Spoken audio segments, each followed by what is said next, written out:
agradecerles a todos y a todas, tanto a los asistentes como a los miembros de la mesa, pues su presencia para esta tertulia que se realiza a través del Colegio Oficial de la Psicología de Las Palmas, del Día Internacional de las Personas de Edad.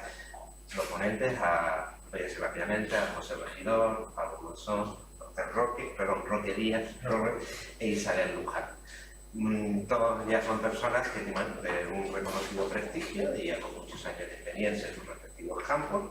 A José incluso lo tuve como profesor en mis estudios de doctorado en un momento, del tratamiento del tema de la Alzheimer. Con Paula ya estuve en mis reuniones cuando era directora del Instituto de la Mujer, como decano del Colegio Oficial de la Psicología de Las Palmas. A Roque lo seguí como jugador de la Unión Deportiva. Yo creo que alguna vez algún pequeño insulto te soltaría. No vamos a entrar en el detalle. Y a Isabel Luján, pues bueno, como responsable del programa intermedio, de mediadora y próximamente colegiada, no, pues de colegio. Entonces, pues nada, agradecerle la presencia. Yo creo que va a ser una apertura bastante interesante, sobre todo, bueno, por la experiencia que tienen todos ustedes, y ya les dejo en manos de una persona más capacitada todavía en esta materia, que es mi compañera Nena, cuando quieran. Muchas gracias.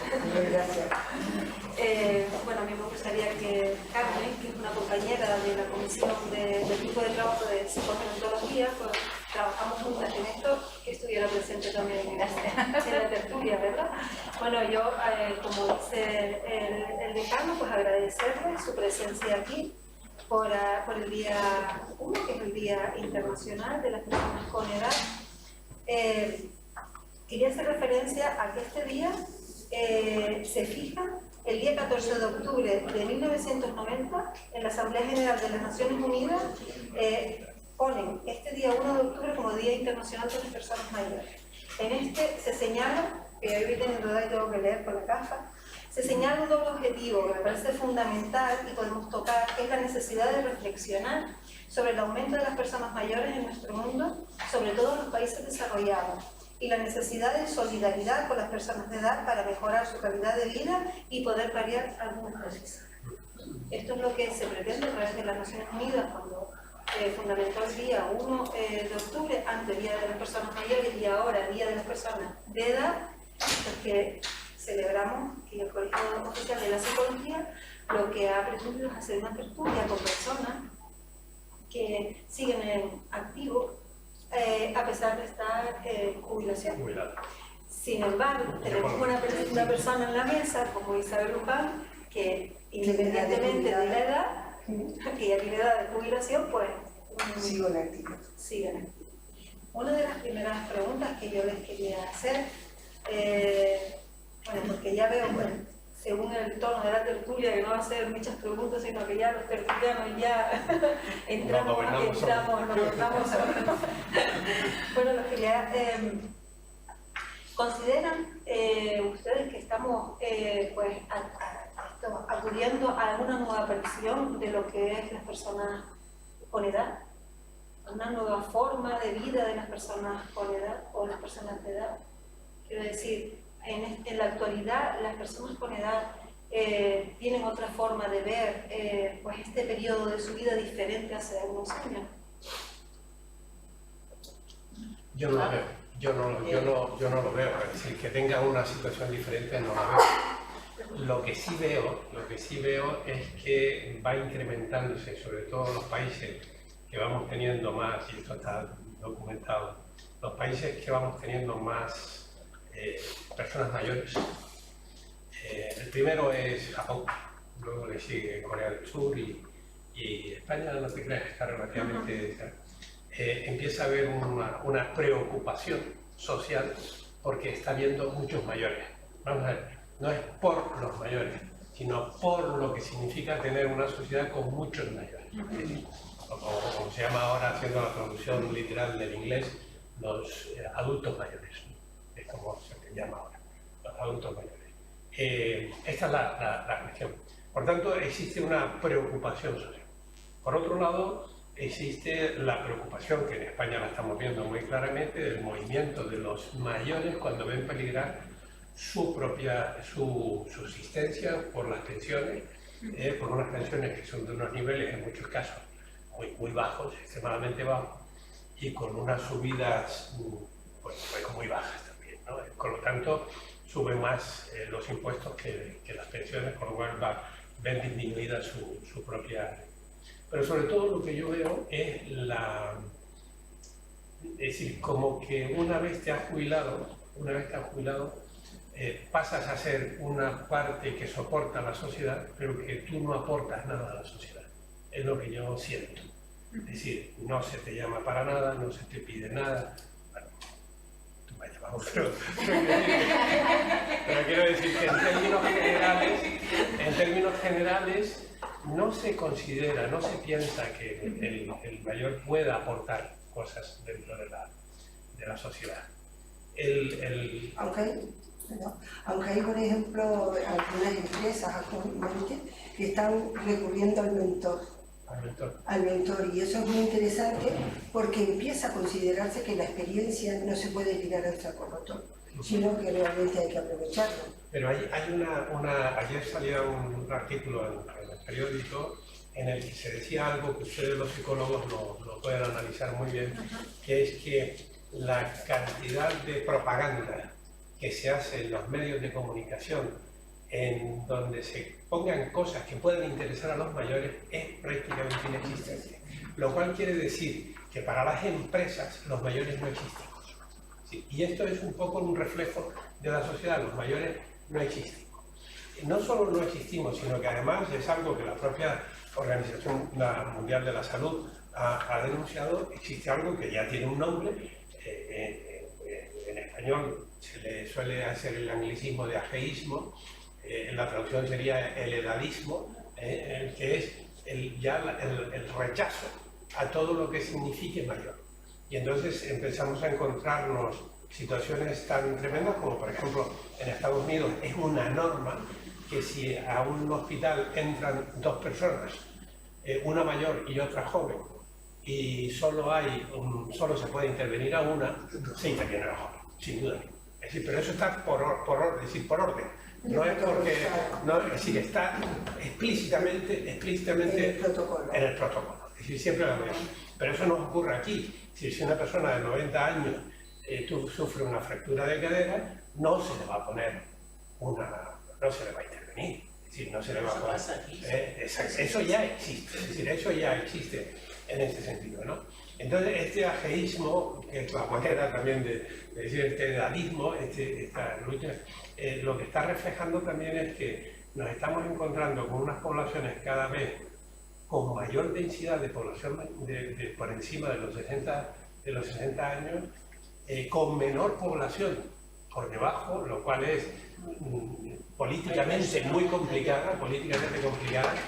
Fíjate que una cosa curiosa es que Estados Unidos no tiene tantos viejos como podía suponer, porque el problema nuestro es que el reemplazo no existe. Es decir, vamos disminuyendo y las proyecciones son que de aquí al año 2050 se irá disminuyendo el número de hijos por mujer. Bueno, la pirámide... Exacto, eso es lo que está haciendo que la pirámide se vaya invirtiendo. Sí. Excepto en algunos países como por ejemplo Estados Unidos, curiosamente. Y dice, ¿y por qué? Es que tienen... el reemplazo en Estados Unidos es por los inmigrantes. Entonces, como entran más inmigrantes jóvenes, ellos recuperan los jóvenes por la migración, aunque ahora ellos atacan a la migración como un elemento negativo para ellos, cuando resulta que es lo que les está dando es las paradojas de todo este tipo de cosas, ¿no? Por eso a mí lo que más me preocupa ahora mismo es decir, ¿qué significamos nosotros en la sociedad? ¿Qué valor tenemos en la sociedad y para qué servimos en la sociedad? Realmente cuando hablamos del edadismo, lo que hablamos es de un estereotipo negativo que hay hacia las personas mayores, y al final las personas mayores creen ese estereotipo que la sociedad tiene y de alguna manera pues les dificulta poder realizar sus sueños, sus planes, sus proyectos, porque entre otras cosas tampoco la sociedad les permite, no les facilita los recursos para tenerlo. Claro, yo tengo que marcharme para darle paso a un joven. Entonces, y supuestamente, ahora estamos hablando como hipotéticamente, ¿cómo eso cabría las dos personas de alguna manera o qué? Porque necesariamente creo que lo tenemos, la sociedad está articulada en torno a una sociedad de consumo, es decir, eres activo laboralmente y desde que cumples la edad de no ser ya de la inactividad, entre comillas, laboral, entonces cuando ya te tienen apartado. Entonces, cuando la persona mayor se abre un campo amplio de tiempo, de posibilidades, de... ¿Ustedes qué piensan por su con propia eso? experiencia que ha generado. Sí. Y indudablemente la experiencia de un mayor, evidentemente, desde el punto de vista de la sabiduría que tiene, la tienen que aprovechar los jóvenes. Pero hay, en relación a lo que tú decías, de que en Estados Unidos efectivamente predomina la ventaja hacia el menor antes que el mayor, yo creo que en España hay algunas que otras ventajitas, ¿no? Iba a decir una palabra malsonante, pero bueno, no se lo creían. Es tan sencilla la sencilla cuestión de el viaje que tienen nuestros mayores. Nuestros mayores antes ni de coña viajaban. Hoy en día, sin embargo, sí pueden permitirse viajar con una ventaja alucinante. Y estudiar con pericia y doctrina. Y esa, yo, sinceramente, con relación a esa cuestión en la universidad, contacto con personas mayores y hablan virguerías, se sienten realizados. El estar en pericia y doctrina es alucinante cómo te cuentan esas personas mayores, que son amigos, y te hablan desde un punto positivo porque se encuentran. Y además aprenden. Son útiles. Y además es que aprenden, ¿no?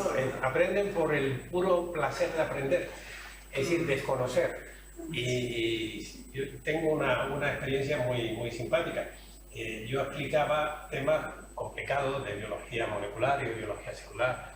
Me acuerdo que en un momento estaba hablando de cómo se producía la clonación. Y bueno, y explicaba y tal. Entonces, al poco tiempo, salió un artículo en el periódico sobre unos investigadores han clonado no sé qué, y entonces decían una serie de cosas.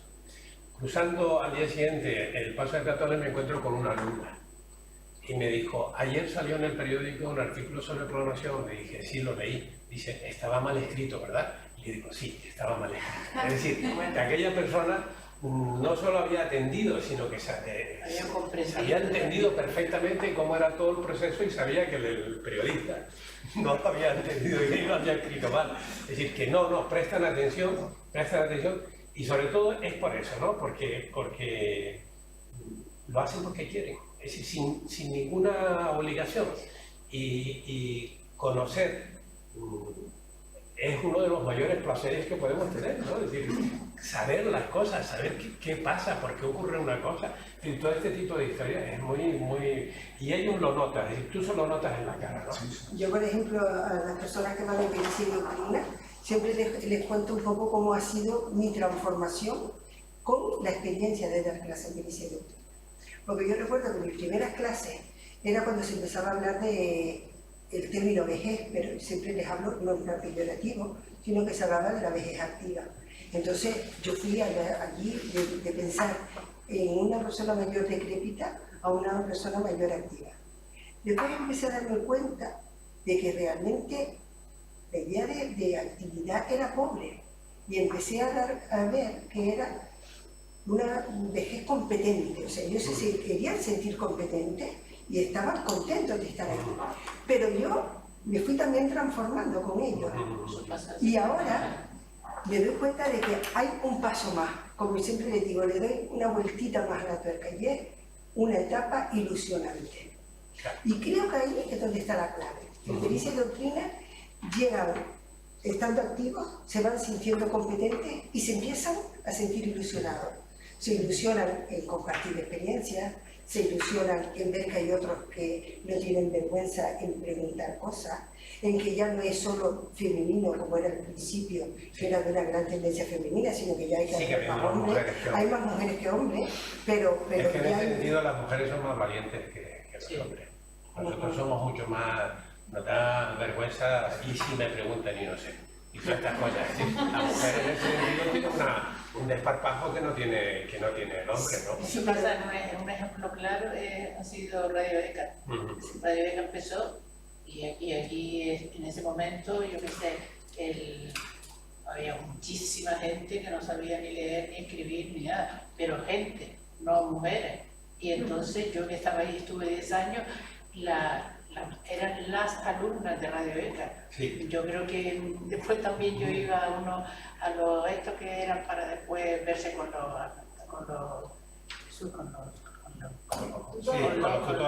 los tutores. Y era impresionante. Un chico allí, pobre en la esquina, por si acaso no sabía qué hacer, y todas las mujeres, y eran, por ejemplo, de los tomates y no sé qué, y se llevaba el chiquillo a los tomates para no lo podían dejar en casa, y después hacían aquello. A mí me parecía hacer todo lo que le iban mandando y todo lo que le iban a contar, y estaban contentísimos. Hay una cosa que Carmen se acuerda, porque yo creo que lo trabajamos mucho, ¿verdad? Que era, y que creo que es el punto crucial en todo esto.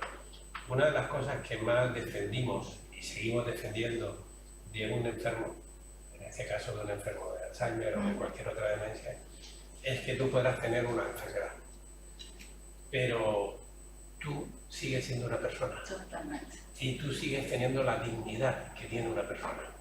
Entonces, en ese sentido, tú me dices, es que mira, ya ni habla, ni dice nada. No. Él sigue siendo una persona. Ella sigue siendo una persona. Y ella, y la dignidad de persona no lo puede.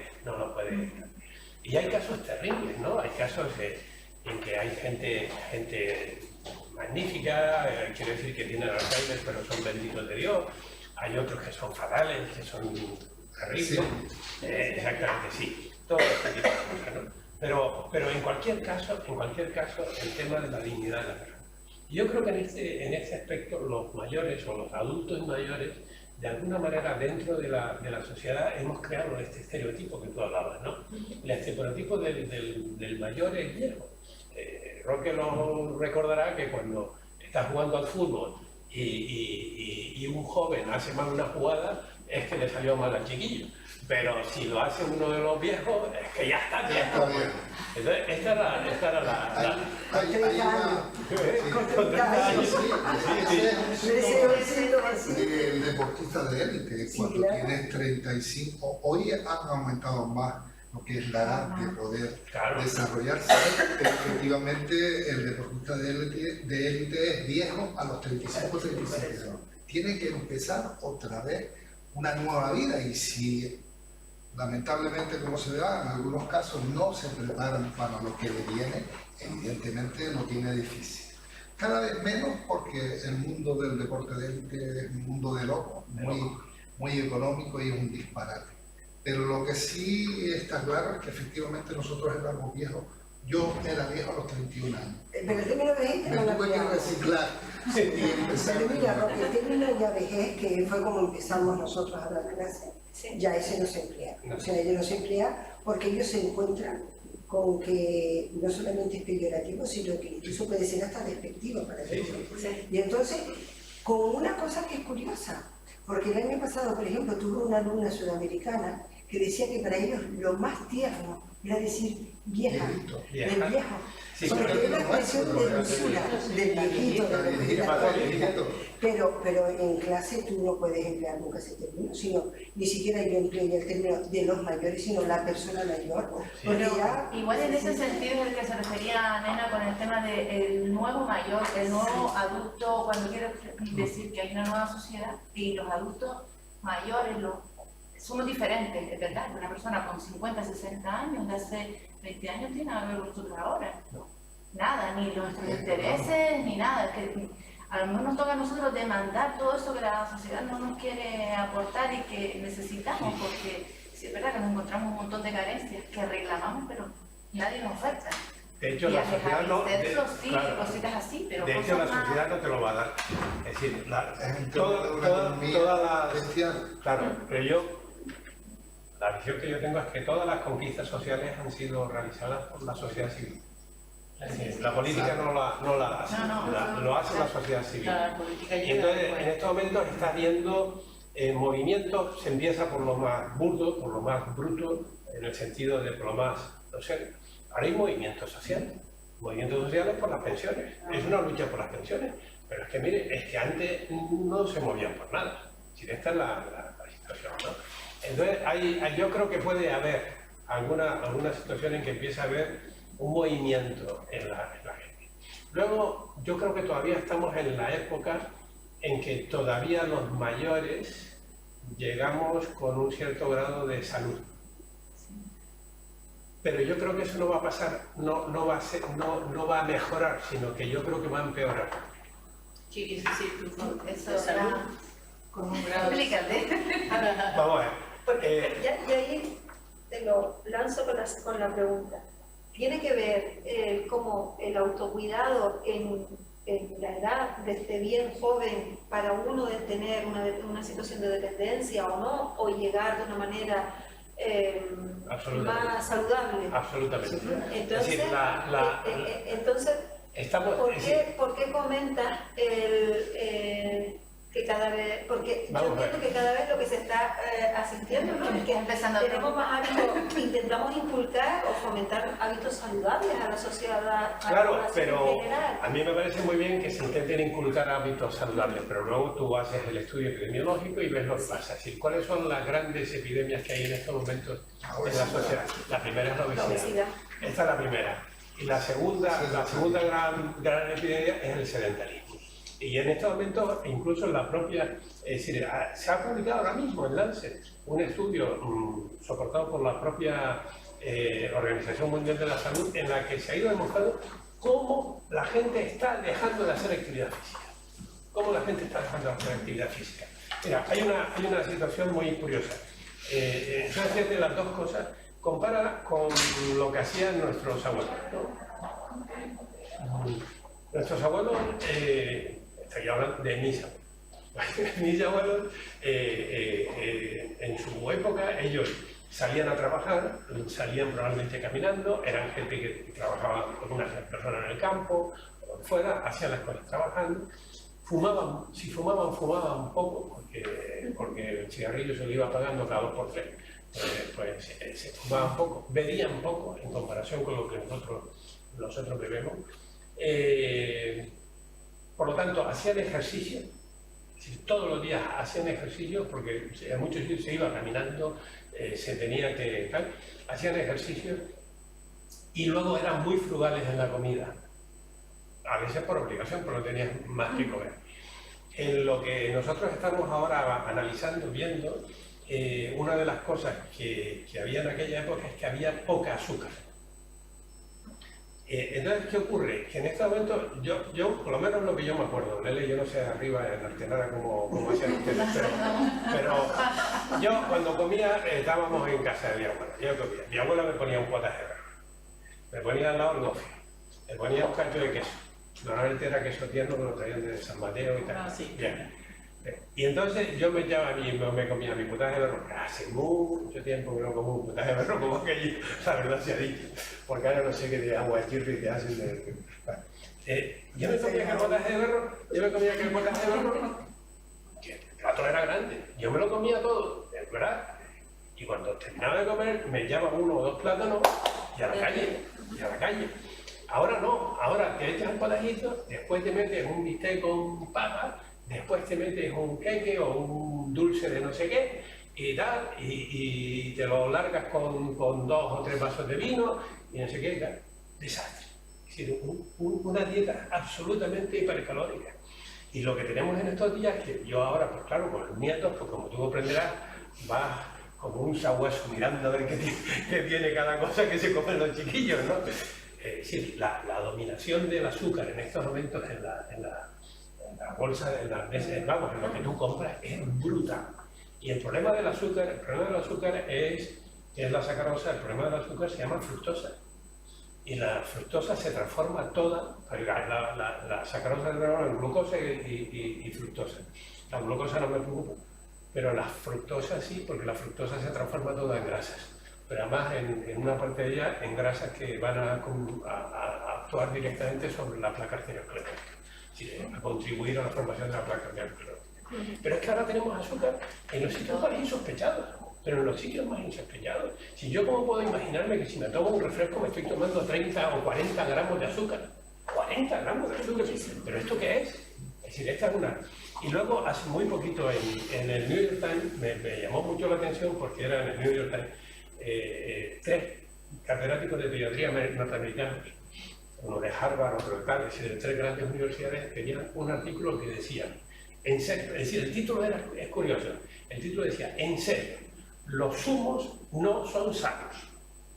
En serio, los zumos no son sanos. Y ellos se preguntaban que por qué se había hecho la campaña para intentar disminuir el uso de los refrescos y no se había hecho la campaña para disminuir el uso de los zumos. Y tú me dices, no, pero a lo mejor yo me hago el zumo por mí mismo. Ese también. Es decir, el otro peor. Y el zumo que uno se hace... El zumo que uno se hace... Y el zumo... tiene azúcar. El zumo, sí, pero es que al hacer el zumo rompe las moléculas y entonces liberas el azúcar. Y ahora está la otra moda, que son las verduras.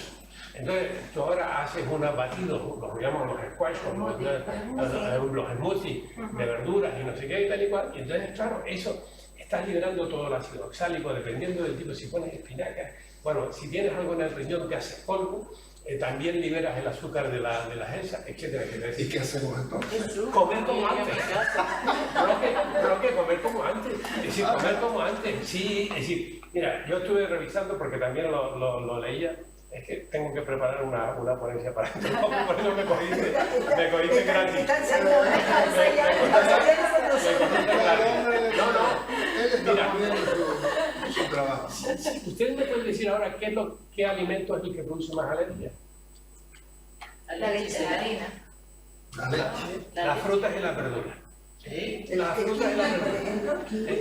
El kiwi, las fresas, el kiwi, la lechuga, el melón, la sandía, la manzana, el plátano. Es decir, hay un montón. Oiga, ¿a todo el mundo? No, a todo el mundo no. Pero que hay gente que tiene alergia, sí. Es decir, este es el tema. Yo creo que hay que cuidar la alimentación, y ya digo, no es tan difícil. No es tan difícil, lo que pasa es que estamos viviendo en un mundo en el que no tenemos tiempo de casi nada. Es decir, que voy a comprarme una crema y me la compro de un bote en lugar de hacérmela yo en casa o de hacerme el potajito como me hacía antes, etcétera, etcétera. Yo creo que este es para mí el problema. Y luego comemos muchas calorías. Este es el tema. Por eso la epidemia de obesidad ahora mismo es terrible. Y cuando tú me decías, ¿y eso afecta cuando se llega a mayor? Mucho. Primero, porque cuanto más obeso, más sedentario. Y segundo, cuanto más obeso, se pueden producir 2 fenómenos asociados, que es por un lado la diabetes tipo 2 y por otro lado la hipertensión arterial. Por lo tanto, en este sentido, son las situaciones, la diabetes tipo 2 es muy importante, porque además los diabéticos son muy poco cuidadosos con su enfermedad. Como no duele, pues no te cuidas. Esta es la realidad. Entonces, y eso hace daño. Es decir, la diabetes hace daño vascular, hace daño cerebral, etc. Pero cuando estudiamos el deterioro cognitivo leve del adulto, que afecta aproximadamente a un 11% de los mayores de 60 años, los últimos datos que tenemos, ¿cuántas personas con deterioro cognitivo leve ustedes como psicólogos tienen en las consultas o les llegan a las consultas? ¿Y cuántos enfermos de Alzheimer, tú te acuerdas de eso, Carmen, cuántos enfermos de Alzheimer o de alguna demencia llegan a la consulta adecuadamente? No, ya llegan Ya llegan con el Alzheimer avanzado. Este es el tema. ¿Y cuántos te dicen después de un año de estar yendo al centro, te dicen, ¿por qué no lo traen antes? Pero que lo ven hasta después de... Es que no entras, sí, y luego todavía aún hoy, en el sistema sanitario, las demencias no son una entidad que sea bien acogida. Los cuidados de un paciente con una demencia en un hospital es que ni siquiera hay recursos para atenderlo. Ni siquiera, porque o estás formado para trabajar con ellos o no sabes. Esta es la realidad. Quizás entonces lo que estamos hablando cuando estamos volviendo a los hábitos saludables, quizás también lo que entonces habría que hacer unas campañas que pudiera llegar a la población en general de fomentar de una manera adecuada los hábitos saludables, porque de alguna manera, si uno llega a una etapa de la edad de persona adulta más sano e incluso económicamente reporta un ahorro e incluso al sistema, ¿no? Entonces, por lo que le puede beneficiar al sistema, podríamos hacer como desde el deterioro cognitivo o el Alzheimer o los hábitos saludables, pues campaña. Lo que falta quizás es menos asistencia, o sea, tener una política asistencial pero también preventiva, claro, que quizás es la que no existe. Yo no tengo el dato aquí, pero ¿cuánto le cuesta a España, cuánto nos cuesta a los españoles la diabetes tipo 2? ¿Cuánto le cuesta a los españoles la obesidad? Entonces, estas son cantidades tremendas, pero que asumimos porque las tenemos que asumir. ¿Cuánto significaría retrasar una aparición de una enfermedad de Alzheimer 2 años? Pues eso significaría un montón. Significaría un montón en este. Quería retomar un poco y comentarles que... Ya me callo. No, pueden seguir hablando lo que quieran. Al mismo tiempo, con las personas que están en el público, si quieren preguntar, pues estamos. Que ustedes representan, ¿no? Dentro de la etapa que hemos comentado, son personas que se ven en activo de alguna de las maneras. Esto de alguna manera viene porque con una conciencia propia de, está marcado también por la profesionalidad de ustedes, por la profesión que han hecho, por la propia consideración de la importancia que es que lleva el mantenerse activo en la sociedad, por una forma de ser. ¿Por qué continúan ustedes? Porque desde nuestro punto de vista, que cuando queríamos contar con ustedes era porque personas que mantenían una actividad con respecto a otras personas, que igual ya después de la jubilación pues ya me quedo en casa. Yo he hecho jugar tenis toda la vida, empezando a los 10 años y bueno, y después, claro, durante una vida de trabajo, de sacar 3 hijos para adelante, tus soles, todo eso, pues no tienes tiempo. Estaba deseando y digo, ¿cuánto me falta para retirarme? A ver si me puedo poner a jugar tranquilamente sin estar todo el día corriendo. No, que tengo que ir a buscar al niño, que tengo que ir a esto, que no tengo tiempo.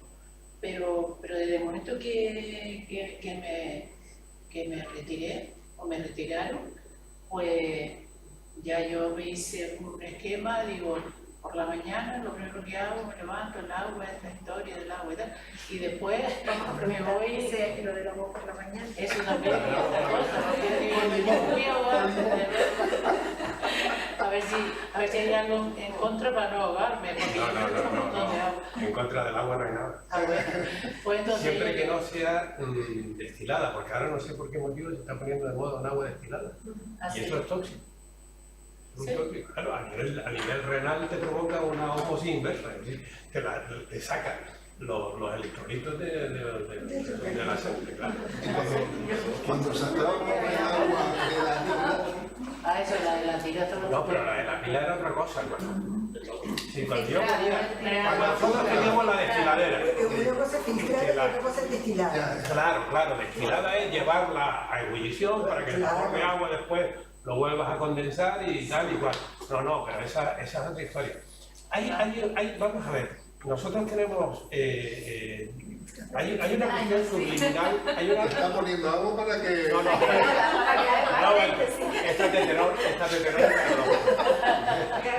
Esta es casi bendita.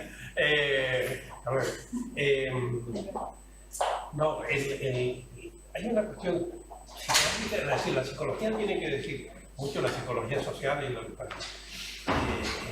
La industria alimentaria nos tiene controlado.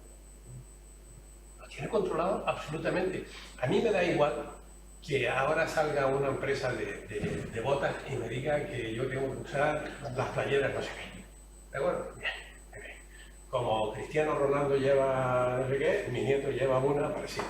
Del mismo tipo, una cosa así, ¿no? Eso, vale. Bien, pero eso es una cuestión inocua. Pero ahora yo, ¿por qué tengo que comer determinadas cosas? Porque ahora yo tengo que decir, es que ahora es toda una visión es decir, la presión de la industria alimentaria es poderosísima. Es verdad que ha habido algunos movimientos que han ido contrarrestando poco a poco algunas acciones de la industria alimentaria. Por ejemplo, el aceite de palma. Antes del aceite de palma estaban las grasas trans. Las grasas trans. Las grasas trans eran muy baratas, pero las grasas trans eran grasas absolutamente insalubres, que además en el organismo se acumulaban todo porque no hay nada para degradarlas, pero eran muy baratas. Entonces se sustituyó la grasa trans por el aceite de palma. El aceite de palma es un aceite que además es vegetal, ¿de acuerdo? Porque parece que hay gente que considera que como es vegetal ya es sano directamente. Y entonces el aceite de palma está obtenido de una palma que viene de África y que se plantó en la zona de Indonesia, etcétera, etcétera, arrasando la selva indonesia. Es decir, que estamos contribuyendo, con el aceite de palma estamos contribuyendo a la destrucción de unos hábitats, de una ecología tremenda. Pero cuidado, en el aceite de palma están las velas de olor, están, bueno, las 1000 puñetitas que no se puede imaginar. Y ahora ha surgido el aceite de coco. El aceite de coco. Y hace poco una profesora de Harvard, precisamente, en Alemania, dio una conferencia que dijo: el aceite de coco es un veneno absoluto. ¿Y dice un veneno? Absoluto, total, sí. Y entonces todo el mundo se le tiró encima, porque claro, la industria estaba metiendo el aceite de palma de una manera muy importante. Mira, el aceite de palma es el aceite más... ¿De palma o de coco? De coco. El de palma también, pero el de coco todavía más. Es totalmente saturado. No hay nada, no hay ninguna grasa animal que llegue a la saturación del aceite de coco. Absolutamente saturado. Es un aceite... Está de moda como lo más saludable. Exacto. ¿Por qué? Porque es de coco, porque es vegetal. Entonces entramos en un mundo muy, muy curioso. Entonces es difícil porque estos ingredientes te los encuentras en los sitios más insospechados. Te los encuentras de la manera más insospechada. Y esto, más el azúcar. El azúcar es una droga.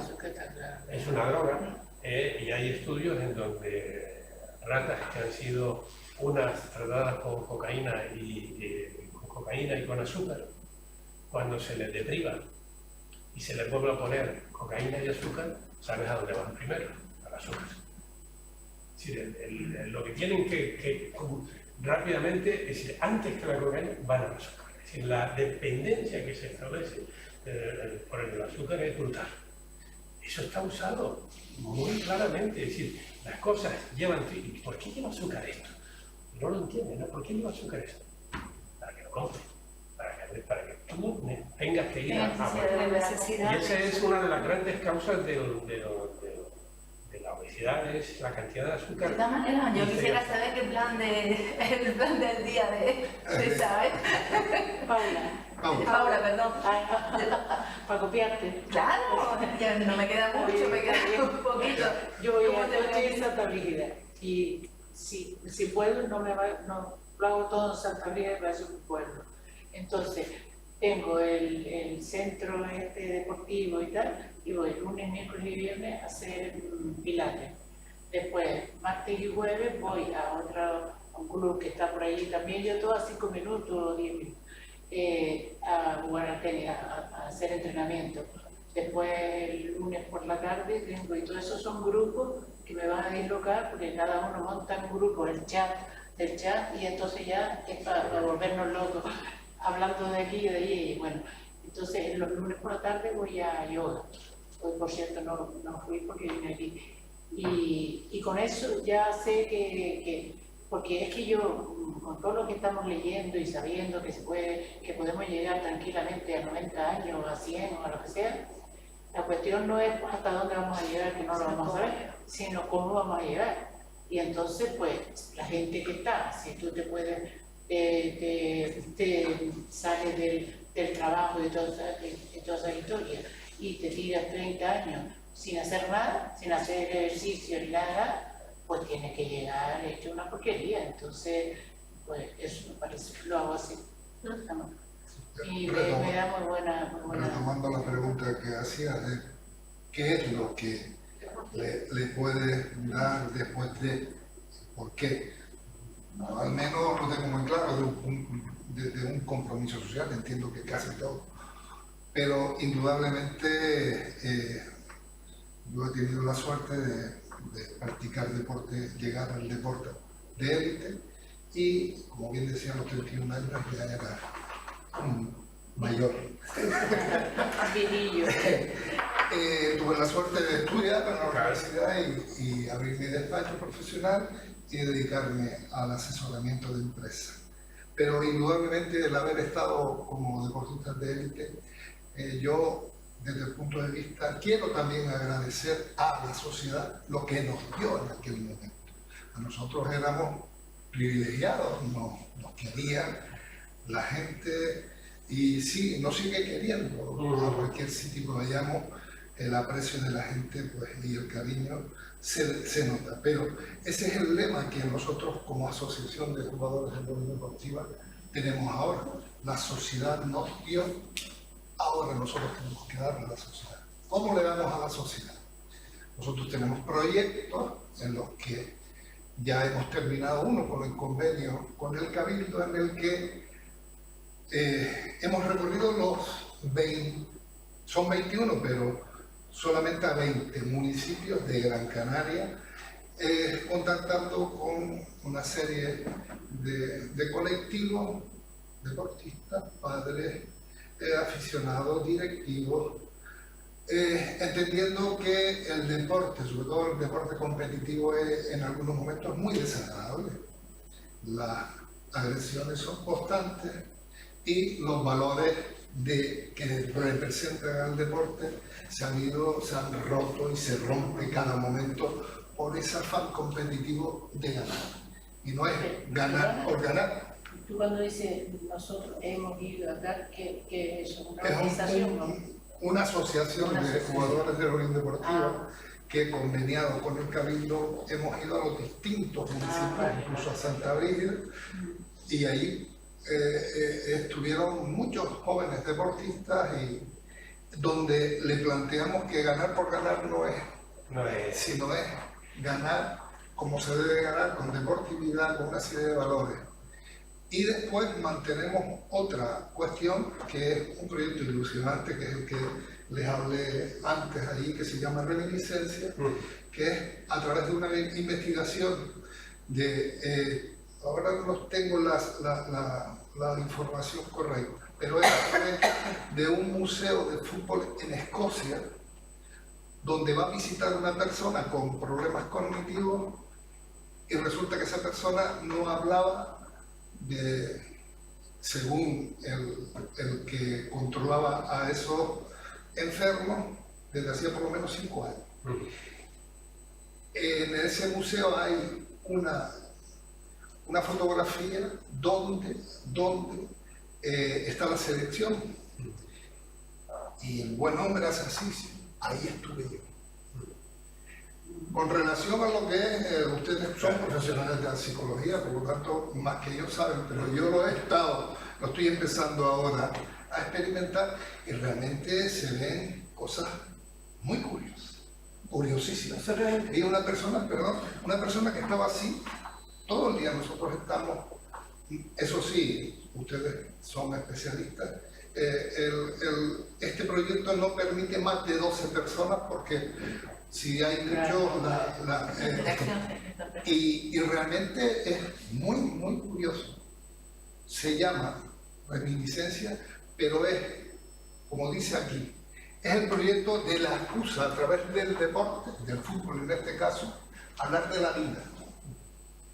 Y ves que personas que están ahí perdidas de repente, porque van participando, es un equipo de fútbol donde hay entrenadores y lo van haciendo reaccionar y es realmente muy gratificante. Yo sinceramente me he llevado una sorpresa grata, porque además te llenan ver a personas que al final dicen muchas gracias por venir, eso es muy gratificante. Es el primero que fue, este proyecto se va a desarrollar durante 3 meses en la residencia Vallesol, porque es un tema privado que viene a través de la Federación Española de Futbolistas Veteranos y de la AFLE, que es la Asociación de Futbolistas Españoles. Y están implicados, ya el Barça no quería entrar, pero está entrando Bilbao, la Real Sociedad, Sevilla, Betis.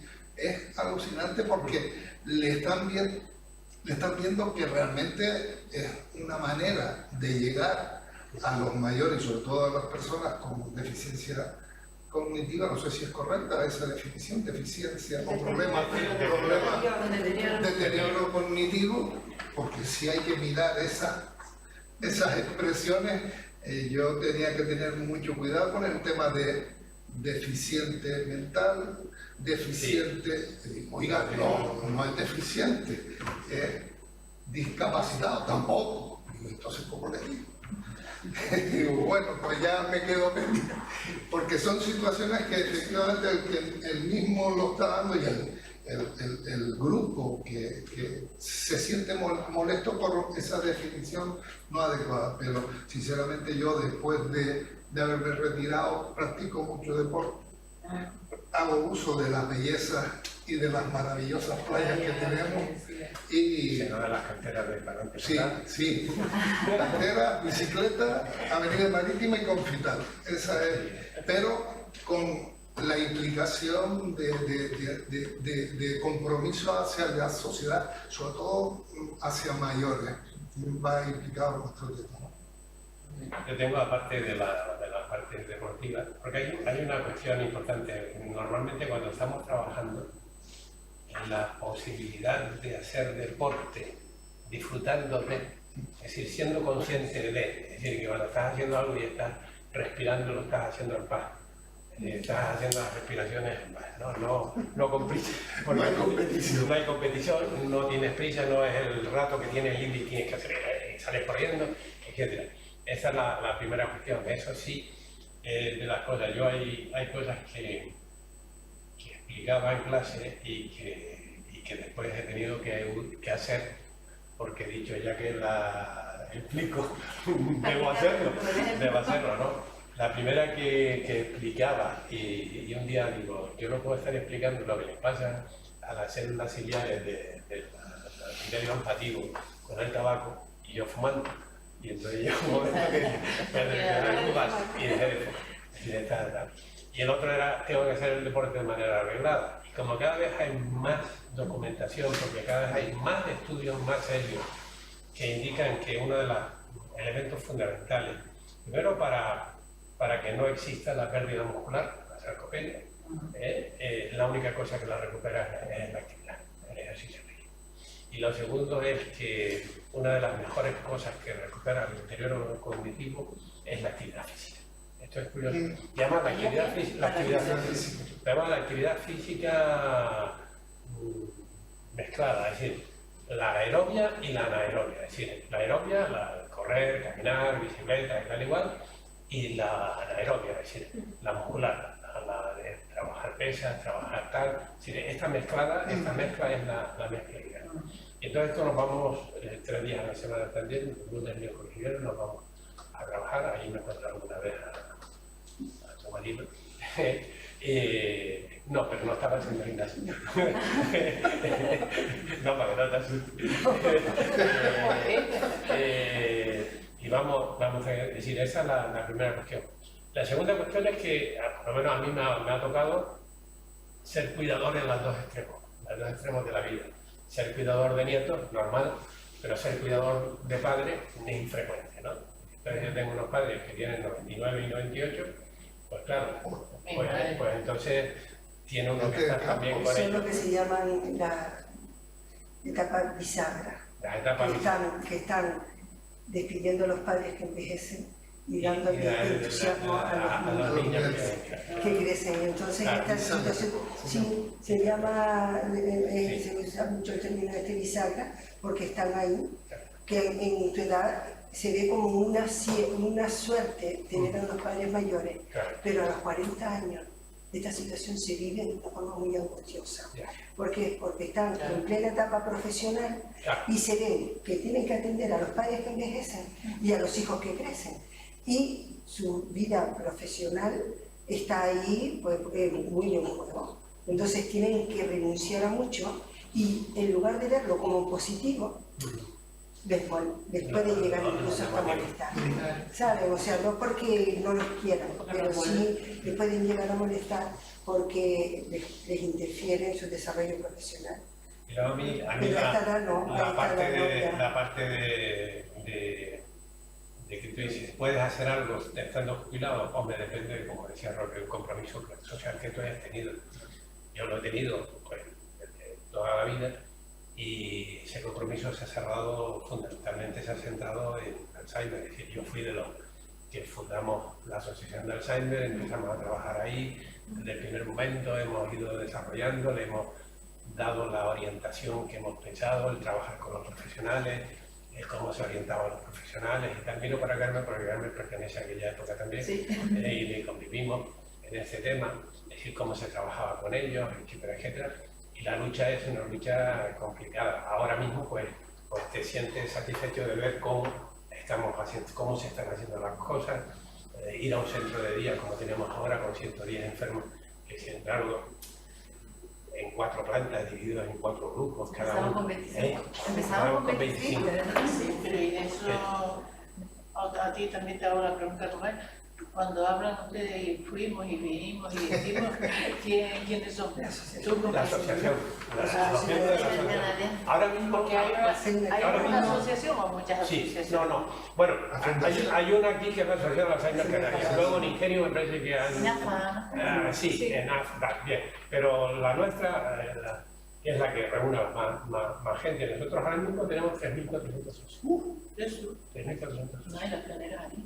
Los pioneros en todo este tema, los pioneros en el trabajo, el pionero en cómo hacer el trabajo cognitivo con los enfermos, cómo trabajar las praxias, cómo trabajar todo este tipo de cosas se iban haciendo y ahora mismo pues el grupo es muchísimo más grande y ahora mañana inauguramos formalmente la residencia, es decir, a las 11:26. ¿Dónde está? ¿Dónde estaba el dermatológico? Sí. Sí. ¿Dónde estaba el dermatológico? El cabildo nos ha dejado. Primero nos cedió un edificio del dermatológico y ahora nos dejó el segundo edificio que están unidos. Sí, exactamente. Y el segundo edificio lo hemos adaptado para residencia. Entonces son 26 camas, de las cuales 2 están destinadas a camas de respiro. Desde el primer momento las camas de respiro están usadas sistemáticamente, porque en realidad es que yo no sé cuántas camas de respiro hay en el Camas de respiro es cuando el familiar necesita descansar por agotamiento o por necesidad. El cuidador. Tú dejas a tu familiar allí.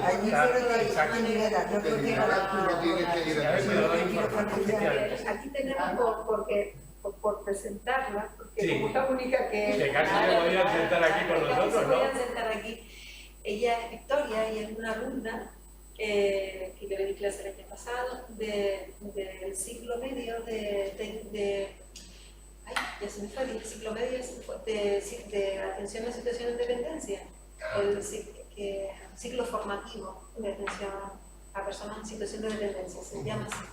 Y entonces, bueno, se supone que los cuidadores informales un poco pues también recibirán dentro de las promociones que están saliendo de los TAPS que nosotros le llamamos, ¿no? Que son profesionales, lo que ellos aprenden es cómo ser profesionales para personas en situación de dependencia, puede ser por personas mayores o personas por cualquier tipo de dependencia. Sí, porque está demandando un giro de que antes era solo cuidar al enfermo y ahora está pensándose en cómo cuidar al cuidador. Y entonces las camas de respiro, por lo que dice el regidor, van precisamente para atender al cuidador, porque hay que liberarlo. Porque es que si no, es que terminan tan estresados y terminan tan afectados con esa sobrecarga, porque es que además es una cosa curiosa. Por ejemplo, yo en clase les pregunto si ellos estarían dispuestos a irse a vivir a una residencia. La mayoría dicen que no les gustaría irse a vivir a una residencia y consideran que deben ser las hijas, que las Así, tienen que cuidar. eso sí, Entonces, las hijas. las hijas, y entonces esto es... Muy machista. Sí, pero por eso los planteamientos machistas de los que hablábamos antes de la tertulia, precisamente se caracterizan en esto. Y yo les digo que tenemos que irnos concienciando, porque claro, la mejor forma del afrontamiento de eventos vitales está en la preparación que se tenga y cómo nos predispongamos a ello. Entonces, si nosotros ya tenemos un rechazo a no salir de nuestra casa, si tenemos un rechazo a que otras personas nos cuiden y pensamos que lo importante es que nuestras hijas nos cuiden, yo no tengo hijas, o sea, yo no voy a tener esa posibilidad, pero si tenemos esa situación, nosotros nos vamos a dar cuenta de que realmente estamos sobrecargando otra vez y manteniendo unos roles que son muy peligrosos. La dependencia que es muy variada, ¿no? La diversidad de la dependencia es tremenda. Y yo creo que hay dependientes que son rehabilitables, o por lo menos puedes mejorarle la vida, puedes hacerle más autónomo en muchos aspectos, ¿correcto? Pero hay un tipo de dependiente que es absolutamente dependiente e irreversiblemente independiente, ¿no? Y en este caso están las demencias. En la demencia se produce una dependencia absoluta porque además va en incremento. La dependencia va siendo cada vez más fuerte. ¿La dependencia no tiene marcha atrás? No. Ahí es cada vez peor, ¿no? Cada vez tiene más células y entonces... Sí, cada vez van perdiendo, muscularmente también se van deteriorando, en fin. Entonces ya son personas absolutamente dependientes, pero además de absolutamente dependientes, es que son dependientes las 24 horas del día. Es que si tú tienes una persona de este tipo, no puedes, es imposible. Bueno, pues ese imposible normalmente lo lleva la mujer o la hija, porque los datos son muy claros, la inmensa mayoría de los cuidadores son mujeres solteras, la hermana soltera, por ejemplo, Sí. te tocó. Sí. Es así, eran estas cosas así en este sentido, ¿no? Pero sobre todo con el gran problema que hay ahora, que la mujer se ha incorporado con una fuerza al mundo de ahora, y entonces se ve con un sentimiento de culpa que realmente es muy peligroso, porque si no atiendo parece que estoy haciendo una dejación de mi compromiso moral, y esto es peligroso en sí.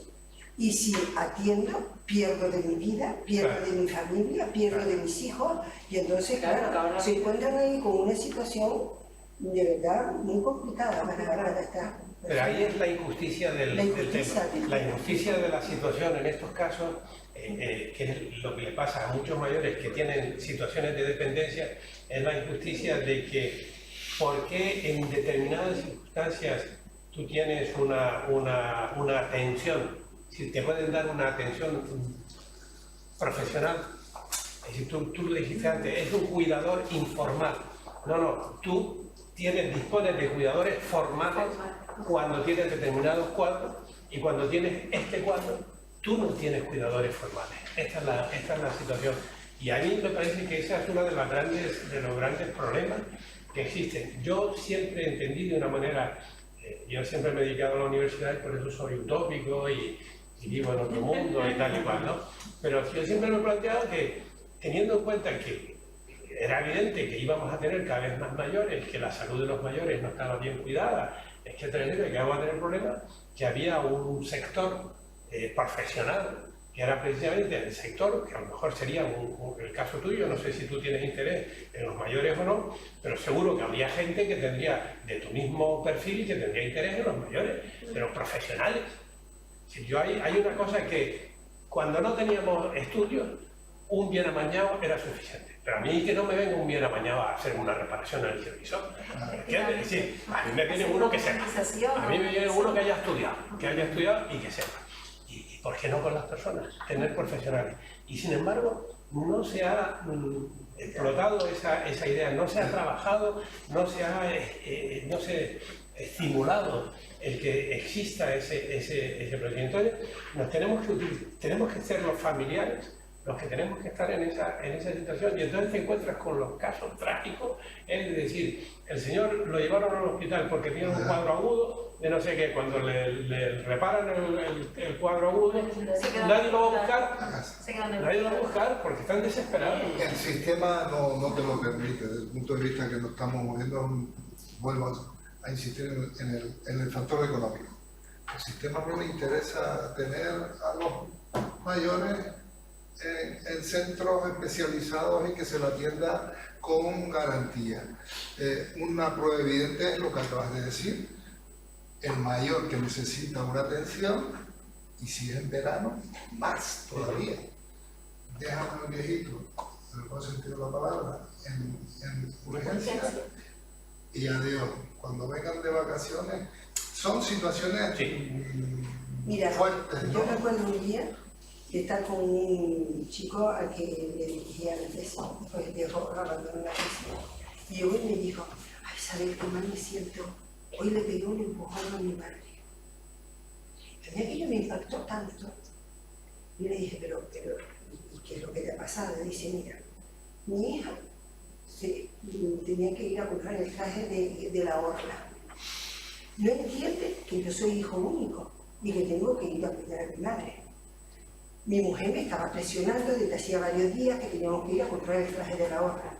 Y si llegué, y cuando vi que mi madre me pedía cosas que yo no podía atender, mi reacción fue, bueno, aquel hombre estaba totalmente destruido. Y lo digo sobre todo porque, para la respuesta, porque están sobrepasados. Y es algo que realmente tenemos que potenciar mucho la profesionalización del cuidado. Porque es que si no, seguimos hablando de los amañados, pero de los amañados con elementos de tipo afectivo en juego. Y ahí es donde está la clave. Tú fíjate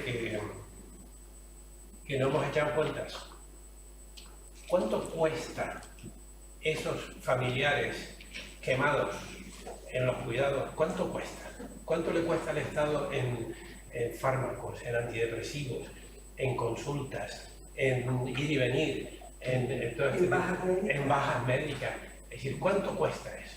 Y si echamos la cuenta, es decir, si hacemos una cuenta muy sencilla, resulta que sería a lo mejor lo mismo gastarlo en profesionales que no tienen por qué ir al centro porque no quieren ir a su centro. Ellos quieren estar en su casa. Quieren estar en su casa, pero quieren estar en su casa correctamente atendidos, porque ten en cuenta que la hija será la hija, el hijo será el hijo, pero no tienen idea de lo que pasa. Porque es que esto es profesional, es decir, esto es un tema profesional. Cuando el tema afectivo media es difícil que tú llegues a unas pautas a veces que necesitas que correr un poco más de distancia. También. Emocionalmente tan implicados y tan cuesta. Correcto. Nosotros nos vimos... Pero eso es una cuestión de profesional. Si el médico no puede estar con cada enfermo llorando. Tiene que ponerse en una posición para ser lo más objetivo posible, viendo el caso de que se va a tratar, lo cual no quiere decir que sea insensible, quiere decir que es profesional del tema. El hijo y la hija sí, que pueden llorar con la madre, pero eso es otra historia, es decir, la cuestión emocional, porque la cuestión emocional es muy potente. Hay un caso muy curioso, es doloroso en cierto sentido. Yo recuerdo, en una ocasión Marco Gómez nos pidió que escribiéramos un artículo sobre cuidados paliativos, en un tomo que él tenía sobre cuidados paliativos, que él hizo sobre cuidados paliativos. Y entonces me dijo, Pepe, ¿tú te atreverías a hacer algo sobre cuidados paliativos en enfermos de Alzheimer? Y entonces le dije, bueno, es muy complicado porque el paliativo en cáncer y en este tipo de situaciones es muy claro. Que cuando ya no hay ningún instrumento terapéutico que se pueda aplicar, pues ya no se le asiste, lo único que se hace es se le evita el dolor, el sufrimiento, que entra en cuidados paliativos. Pero en el Alzheimer no hay un marcador que te diga, un punto donde te diga ya aquí hay retorno, ¿no? Pero si resulta que lleva 10 años de evolución de la enfermedad y no tengo fármacos que darle, ni tengo nada que darle, pues mire usted qué demonios estoy haciendo.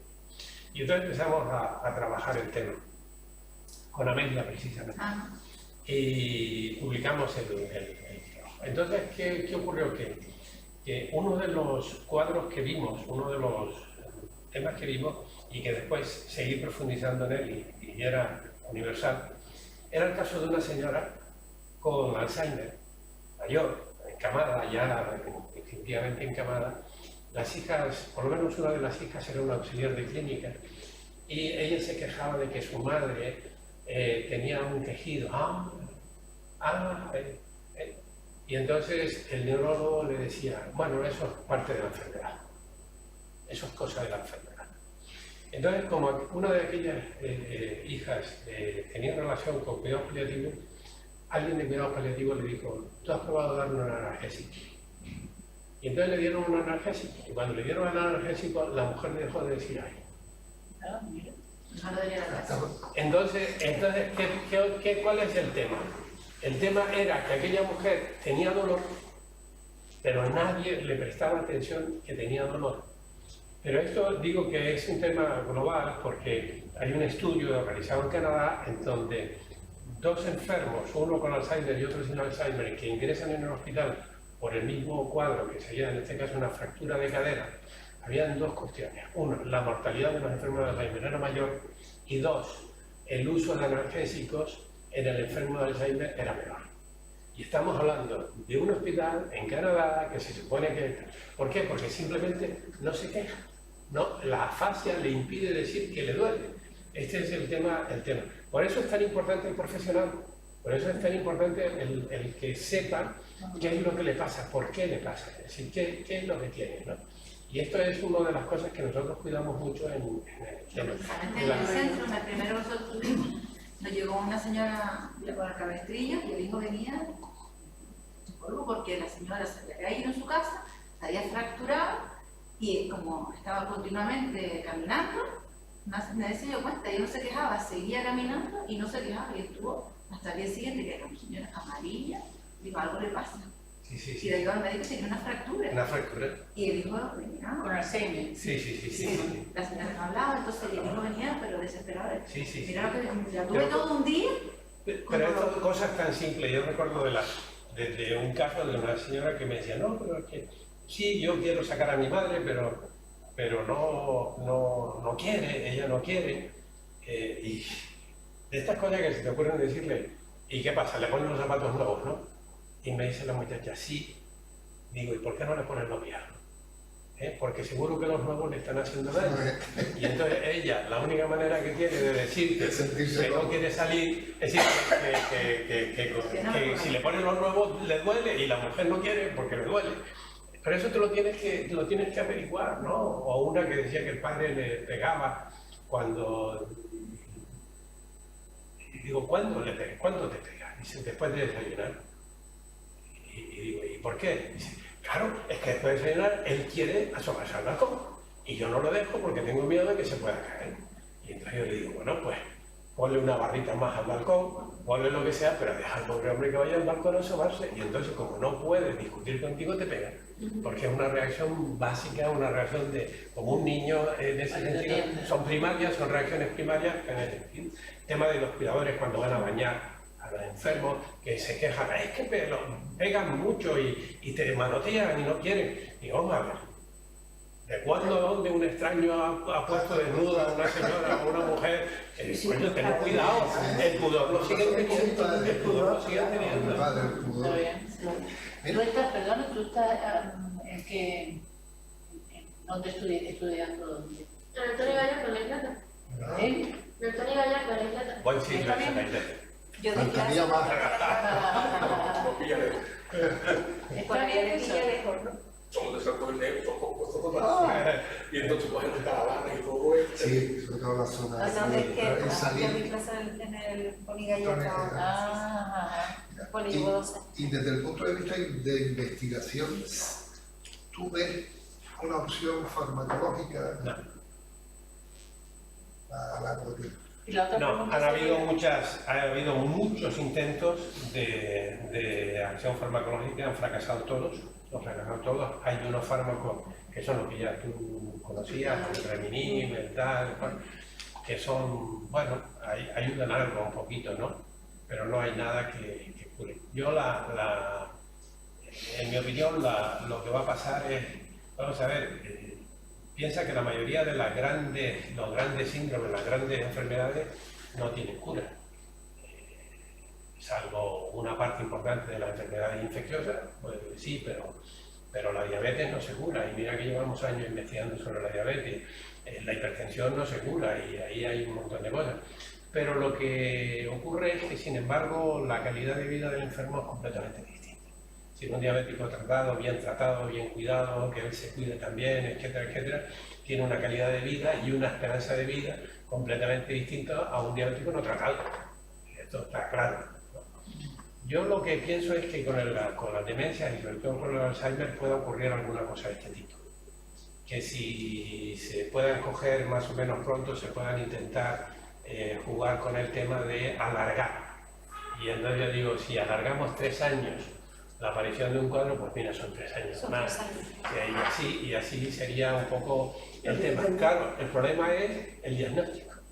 ¿Y quién hace el diagnóstico precoz? Claro, ahí hay que gastarse dinero en diagnóstico precoz. Y bueno, mira, se está poniendo el tema del colon irritable y todo este tipo de cosas, y del cáncer de colon. Sí, pero en todas las enfermedades frente al Alzheimer está que si tú tienes conciencia de lo que tienes, puedes participar y colaborar en la mejora. Y sin embargo, en el Alzheimer, al no tener esa conciencia, pues entonces el deterioro es mayor. Pero hay un cuadro, sí, el problema es la vergüenza. Vamos a ver. Yo sí tiene conciencia, o te olvidas de las cosas. No, que te olvides no quiere decir que no tengas conciencia. ¿Qué me pasa eso? Yo trabajaba en un taller y llevaba 18 personas, me preguntaban, me decían que me contaban y querían que les explicara. Sí, estaba todo el día batallando con psoriasis, el estrés y de todo. Me he jubilado, o por el paro y un poco por la situación, sí. Se me ha mejorado la situación, pero voy de la cocina a la despensa y digo, ¿cómo hiciera la nevera?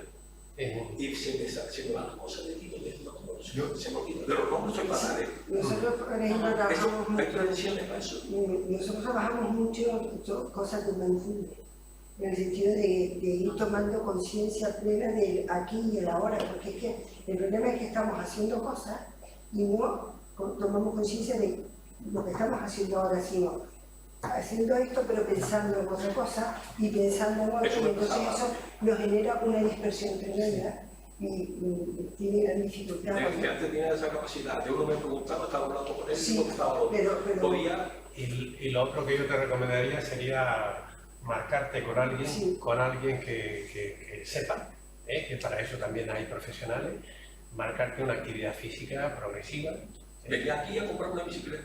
No, la bicicleta solo no es suficiente. Pues sí, tengo gimnasio en casa, pero vamos a ver si al aire. No, pero marcado, es decir, la actividad marcada por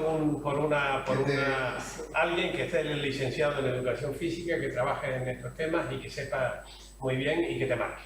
Si yo cada día hago una cosa diferente, cada mes me cambian las rutinas, estamos trabajando todos los grupos musculares, etcétera, etcétera. Lo cual no quiere decir, como tú verás, que vayas a salir como Schwarzenegger, pero quiere decir que no tiene nada que ver con eso. Es decir, es la actividad física, es extremadamente importante en ese sentido.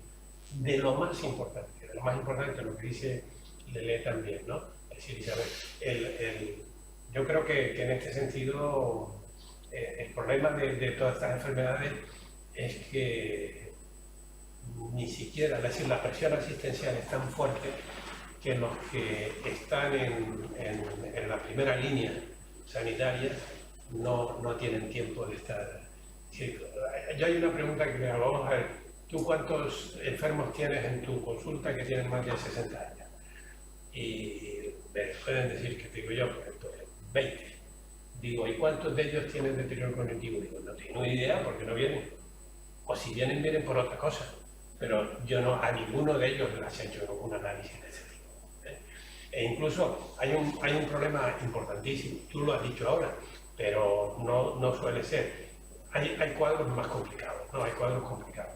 Por ejemplo, si yo llego a mi casa, he conseguido llegar a mi casa y meto la mano en el bolsillo y saco la llave, y de repente me veo yo con la llave en la mano, pero ahora yo no sé para qué sirve la llave, lo cual sería una hipnosis, ¿no? Tú tocas, escondes la llave, coño, ¿qué pasó? No, que se me olvidó la llave. Y no dices nada. Yo pongo un ejemplo en clase. Si tú estás en clase, dos personas están en clase. Una de repente dice, no sabe dónde está.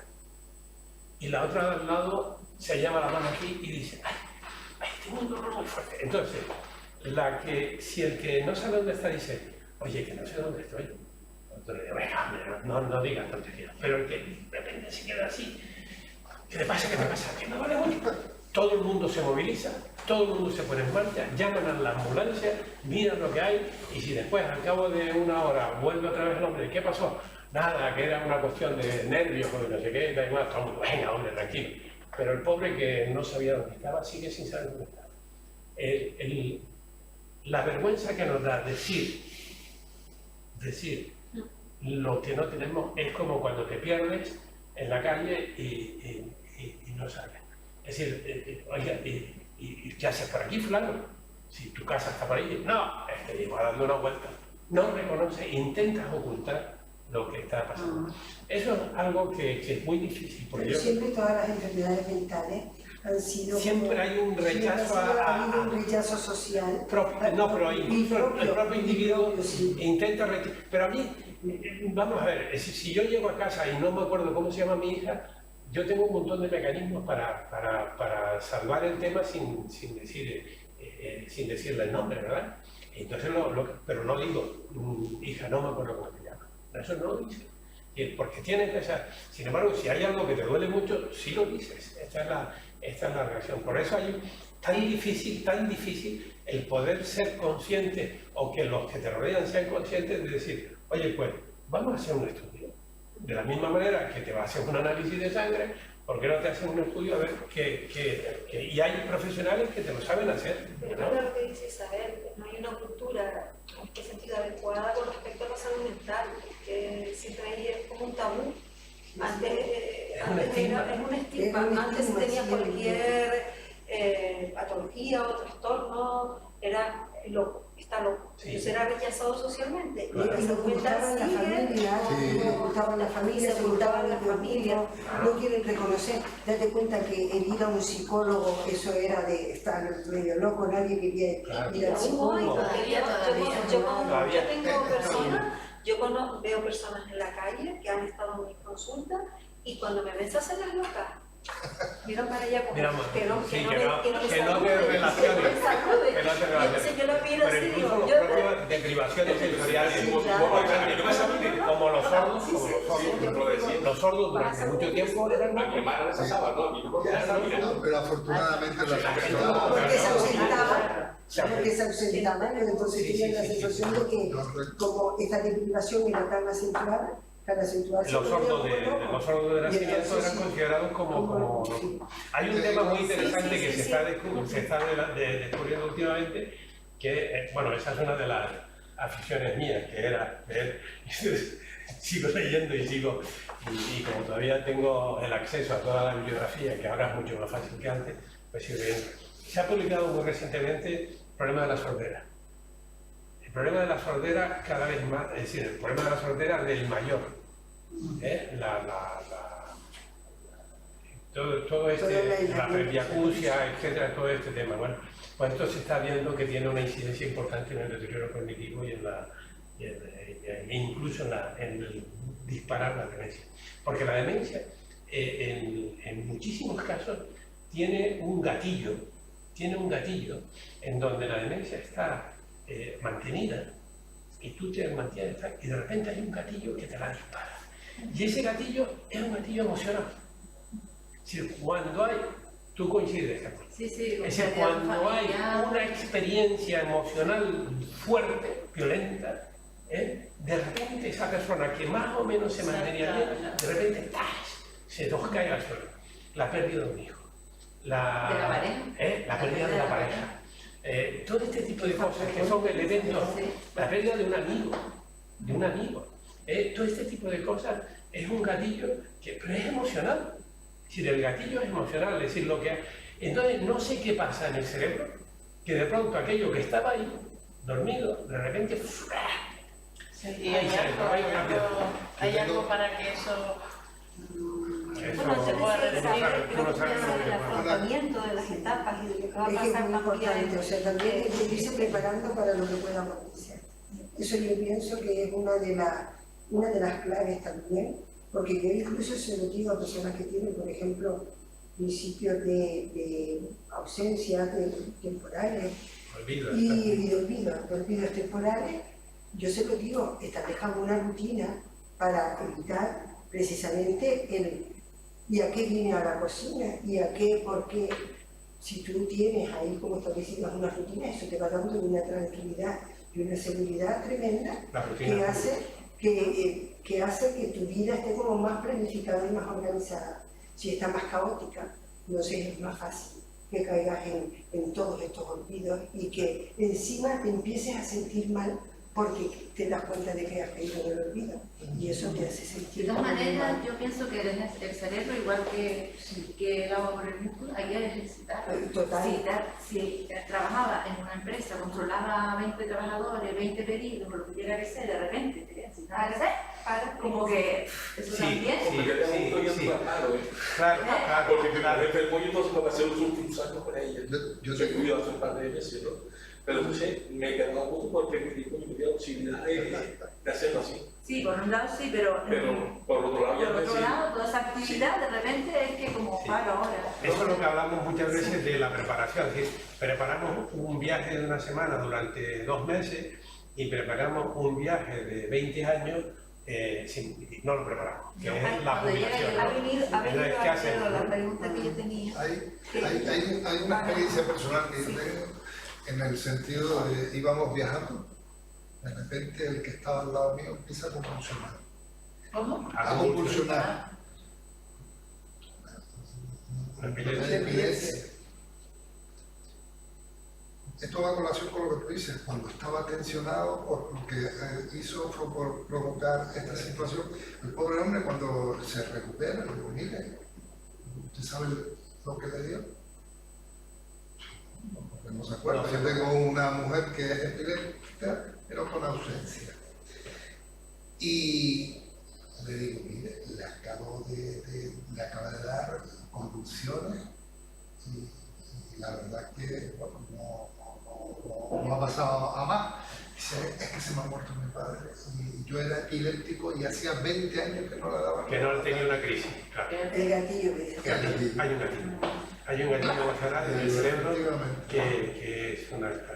Pero sí es verdad que hay cosas, hombre, no es fácil. Esto es decir, uno tiene que preparar su jubilación, no es nada fácil.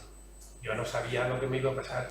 Es decir, yo lo que sí sé decir es que en este momento yo tengo la semana mía, es una semana que la tengo completa porque tengo un montón de cosas que hacer, pero no porque yo haya decidido todas las cosas que tengo que hacer en esa semana, sino que se me han ido acumulando. Es decir, y porque estás abierto a seguir activo. Sí, y luego, sobre todo una cosa que es muy importante, Pepe, que yo creo que lo que va a caracterizar a la persona que se mantiene activa es ser flexible.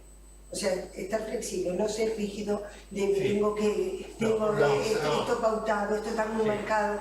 Por una razón, porque cuando tú te mantienes flexible, estás abierto a que te ofrezcan el venir aquí, tú le dices que sí y no te pones trabas, estás dispuesto a que te piden una conferencia y dices que sí.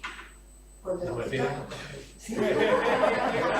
Después de haberme jubilado no tengo tiempo para nada. No, es que eso es lo que pasa. Dicen que es organizar el tiempo. Pero no. No tengo. Pero porque estamos diciendo porque cosas porque tú lo has decidido, porque otros lo han decidido por ti, como dice en un momento No, dado. es un tema mixto. Es decir, hay cosas que tú has decidido. Es decir, yo por una cuestión ya de vicio, yo no puedo dejar de seguir leyendo sobre lo que a mí me interesa desde el punto de vista de... Por un aspecto también, ¿no? La curiosidad que mantiene, ir haciendo cosas, o ir aprendiendo, ir a... Sí, yo toda mi vida he estado leyendo y estudiando y ahora sigo leyendo y estudiando, es decir, eso es inevitable. Pero ser curioso, el ser curioso es darle la vida. No, pero hay... Esa ha sido siempre a improvisar y a razonar los trabajos. Ya. Pero ahí hay... 8 menos 4. ¿Cuánto? 8 menos cuarto. 8 menos 4. Pero hay cosas... Sí, coge agua. Hay una cosa, fíjate cómo es la mente que el otro día mi madre estaba muy desorientada y tal y cual. Y entonces empezamos a darle vueltas.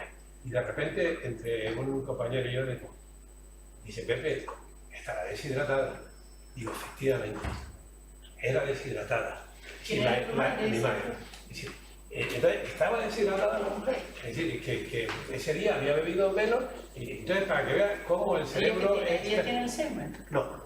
Entonces, pero por eso digo, si hay gente que yo... un compañero que tenía el padre es muy mal, con una Alzheimer muy mal, y lo llevó a urgencias. En urgencia le ponen un suero y lo sacan de urgencia. Y entonces dice, Pepe, ¿qué tiene el suero? Le digo, agua con un poquito de sal, al ser un 9% de sal. Dice, no, tiene que tener algo más. Digo, ¿cómo que tiene que tener algo más? Dice, sí, es que mi padre entró horrible y salió perfecto. Digo, tu padre tenía una deshidratación de grave. Entonces, este detalle, pues resulta que la deshidratación es más frecuente de lo que pensamos, y sobre todo los mayores. Porque no tienen necesidad de beber. Porque no han perdido. Claro, en el propio envejecimiento han ido perdiendo partes del cerebro que eran las que les decían. Yo de todas maneras lo tengo muy claro, yo acabo de cumplir ahora 69, ¿no? Pero yo todavía recuerdo que cuando yo era chico, yo cuando llegaba de jugar al fútbol con los amigos o lo que sea, me hincaba un porrón de agua, chico, y como aquella sed, yo la recuerdo, yo la recuerdo, ¿cómo la bebía, exactamente. Sí. No quiero Yo voy a decir para que sigas con la... Pero una pregunta. Las personas que tienen Suele pasar. esas personas sufren. Sí. Mira, Isabel, una pregunta que me ha hecho Paula, y tal, me dice, las personas que, por esto de los analgésicos, de los Alzheimer, la persona que tiene Alzheimer sufre, y la respuesta mía ha sido taxativa. Sí. Una cosa es que ella no lo pueda expresar, pero sí sufre. Más aún, incluso cuando no pueda expresar nada, aunque no le duela nada, es consciente de un montón de cosas que está pasando a su alrededor. Es decir, las demencias surgen con las tres A's, que son afasia, apraxia y agnosia. La apraxia es la dificultad que empiezas a tener para manejar cosas finas con los dedos. La agnosia es cuando ya tú me dice, dame agua, y tú le dices, ahí tienes la botella, y él se queda mirando la botella, pero no la coge, porque es que ya ha perdido el concepto de botella, ¿no? Y la afasia es cuando ya él piensa, quién sabe lo que quiere decirte, pero no le sale, porque ya la parte del cerebro que se encarga de hacer eso, pues no la utiliza, ¿no? Entonces, y de la misma manera, como la misma parte del cerebro que utiliza el lenguaje hablado, utiliza el lenguaje oído, entonces con los enfermos de Alzheimer hay que hablar poquito, porque no te entienden. Oyen ruidos, pero no entienden. Entonces hay que hablar con vocablos, con frases muy cortitas, y sobre todo hay que hablarle con el cuerpo. Entonces, es como la maternal con los niños. Exactamente. Como la maternal que se caracteriza por frases cortas, próximas, y entrar en el mundo. Pero a diferencia del niño, en el caso del mayor, hay que hablarle como mayor de su edad con el cuerpo. Entonces, la caricia que tú le haces al enfermo de Alzheimer mayor tiene la misma carga de afectividad que la que tú le das al niño, pero el modo es distinto, ¿no? Y luego tú tienes que saber qué es lo que le gusta, qué es lo que no le gusta, en fin, todo ese tipo de historias. Claro, no lo puedes infantilizar. No lo puedes infantilizar. Porque entonces pierde la dignidad. Entonces lo daña. Él tiene que sentirse que él sigue siendo hombre, o que ella sigue siendo una mujer, que sigue siendo tal, que es responsable, que tal, igual. Es decir, tienes que mantenerle el estado, ¿no? eso es muy, muy importante en estos temas, ¿no?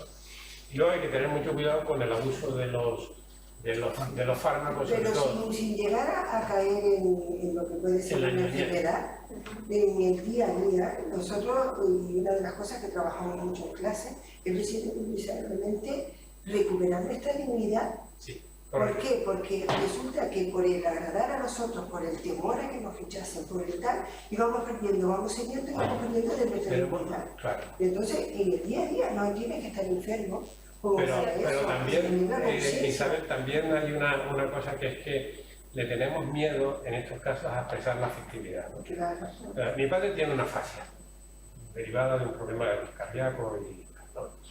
Entonces yo con él puedo hablar muy poquitas cosas, ¿no? Pues yo le digo cosas simples, sencillas, no veo. Mi padre es un bendito de Dios. Cuando lo voy a levantar de la cama, lo levanto, lo veo, le digo, ¿qué tal, don Emilio? ¿Cómo andamos hoy? Y entonces él me echa una gran sonrisa. Y digo, pues ya está, ya yo he hecho el lío. Entonces, ya lo levanto, nos levantamos, venga, nos levantamos, vamos. Él me ayuda, pum, nos vamos allá. Y entonces nos ponemos en el saloncito, donde está mi madre, tal y cual, y yo me siento al lado de él. Y de repente, o yo le cojo la mano o él me la coge a mí. Y así estamos, con las manos cogidas los dos. Y estamos el tiempo que haga falta. Entonces, ahí nos estamos transmitiendo los dos cosas. Ahí nos estamos transmitiendo cosas. O sea, que no son mariconas mías. ¿Eh? Que no son mariconas mías. No. Porque en mi casa, mis hijos tenemos una manía que estamos y nos agarramos las manos, ¿no? Que sí. Y tiene 30 y poco, tiene 4, es más viejo. Que sí. Y sentimos que yo salgo con mis hijas a la calle y a veces yo he pensado, pero a veces yo he pensado que a lo mejor dirán algo, ¿no? El viejo, mis hijas tienen ahora 42 esa costumbre era de antes. Esa costumbre sí. Íbamos de mano. Y entonces vamos espontáneamente, nos cogemos la mano. La sociedad nos ha hecho unos salvajes. Entonces, no lo sé, pero ¿por qué está mal? Si es un tema afectivo, ¿no? Está bien. Oye, porque yo no voy con ella de mano. Una que mi mujer no quería decir, no. Pero claro, aparte que se ve, la gente piensa en otra cosa. Nosotros porque vamos. Sí, pero ¿por qué no? No, sí. Porque no es evidente. Entonces lo que veo Tiene que cerrar los indios, yo recuerdo que los Yo me acuerdo de las mujeres que no. Pero es que la afectividad es una parte. No quería, ahora sí, no importa que vayamos de mano. Pero la afectividad es una parte importante de la personalidad, ¿no? Vamos a tener que hacer otra charla para el tema de la afectividad en la persona de edad. Bueno, pero no solamente la persona de edad, la afectividad. En todas las Yo quería comentar, para terminar, ¿no? Sí. Si ustedes querían comentar algo, pues para la población en general, con respecto a qué creen ustedes que hace falta para las personas mayores, qué podemos aportar. Igual cada uno en un minuto. Para cada uno. Porque, o lo que fuera. No, un poquito más, pero y después sí que les quería hacer otra propuesta. Sí, no, yo de todo lo que hemos dicho, yo lo que diría a nivel de la sociedad, lo más importante es el reconocimiento de la persona mayor y el saber que es importante el valorarlo y que ellos desarrollen y que las personas mayores desarrollemos nuestros propios valores. Y este es un tema, es una deuda en estos momentos que yo creo que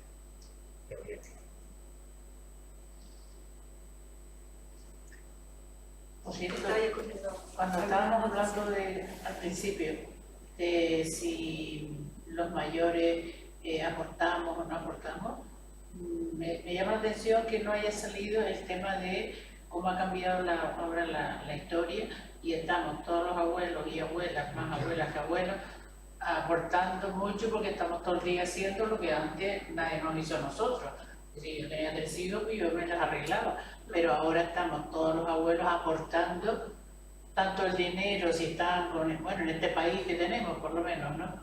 Entonces estamos aportando dinero, estamos cuidando a los chiquillos para que nuestros hijos, que como las mujeres van que eran las que se quedaban con los hijos en las casas, no están, eso casi no existe. Entonces, eso es algo que nosotros aportamos y que deberíamos no sé, quiero decir que no puede ser que no aportamos nada y que solo es que nosotros somos alguien que nos tiene que dar igual. Sí, el abuelo, y a mí, papel de la abuela, somos esto es muy socialmente importante. por eso, Sí, pero más que yo también, como tú estás diciendo antes, la sabiduría de tal y cual, eso sí que creo yo que ha desaparecido, porque la sabiduría que tenían nuestros abuelos, porque nosotros no sabíamos nada, y los abuelos, pues por lo menos habían vivido más esto, servía. Pero la sabiduría hoy de los abuelos frente a un machano de este tamaño que sabe más que tú, porque ellos se lo saben todo, ¿sabes? Quiero decir que antes el abuelo le hacía las cosas y no sé cuánto, no sé qué, pero ahora te viene tu nieto y dice, no, quítame ya, abuelo, y yo te lo pongo, mira, esto es así, me pone aquello allí. Sí, en eso y sí. en eso sí, no le pero podemos hacer nada. No, mis nietos tuvieron que aprender a poner la tanza ahí del suelo para pescar. Bueno, eso sí, eso está muy bien. No, Esas cosas sí, pero tenemos vamos que recuperarla, pensar que no todo es tecnológico, de que realmente los valores que podemos transmitir, esto no te lo da el apretar en un botoncito. Entonces yo creo que en la dinámica intergeneracional, tal vez lo más interesante sea el transmitir valores, unos valores que sean sólidos, o sea, aunque sean diferentes, pero que sí, que se vea el sentido del respeto, de la consideración, de la escucha, de la compasión, esto creo que no debemos renunciar nunca a ello. Y entonces, y yo creo que en los tiempos que estamos viviendo más todavía, está ocurriendo lo contrario. Precisamente tenemos, por eso era pero no me refiero aquí, me refiero a nivel internacional, en esto que está estudiando con el rechazo a los inmigrantes, con solo mi país, no excepto a nadie, en fin, todo este tipo de cosas. En el sentido de lo que decía Paula, de que estamos como no considerados, yo creo que tenemos que intentar recuperar este diálogo donde realmente se vea que hay cosas que nosotros tenemos muchas cosas que transmitir, valores a lo mejor diferentes, pero los valores sólidos siempre van a tener que estar. Y ahí es donde yo creo que también tenemos en la normalidad del día a día, no en la patología, sino en la normalidad. Yo creo que debemos trabajar por ese camino, ¿sabes? O sea, que no venga el niño y que piense que porque él sepa manejar esto tiene un mayor poder que tú, sino que realmente él tiene esa capacidad y tú tienes otras cosas también que aportarle. Yo creo que por ahí tenemos que... Una cosa no, pero para decir que con esta etapa que ahora está aumentando todos los mayores y todas estas cosas y todas estas enfermedades y todo este rollo, yo creo que se habla poco, o a lo mejor no lo he oído yo mucho, que hay que hacer un esfuerzo, porque además, ya que no tenemos trabajo para nuestros hijos, como ella que está estudiando, la otra que no sé qué, que ahí hay un nicho de trabajo, pero vamos, de mucho, porque tú tienes esa esto, pero hay contra esta mesa de ahora.